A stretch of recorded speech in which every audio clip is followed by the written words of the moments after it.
दोस्तों ये भाई देखना गरीब लोगों की कैसे मदद कर रहा है, ये देखें माशाल्लाह। तो देखिए पापा जी, ये जूता टूट गया, मेरा जूता ठीक कर देंगे?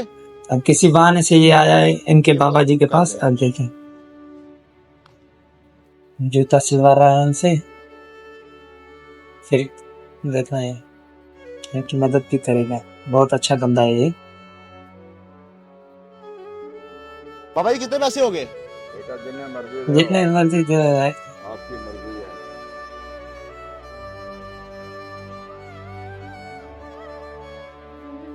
ये ले।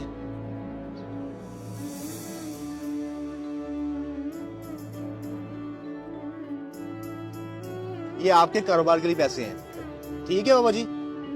आप इसमें अपना कारोबार बढ़ाएं, बहुत अच्छा ठीक बंदा है है बाबा जी? यार खुश ये। हैं?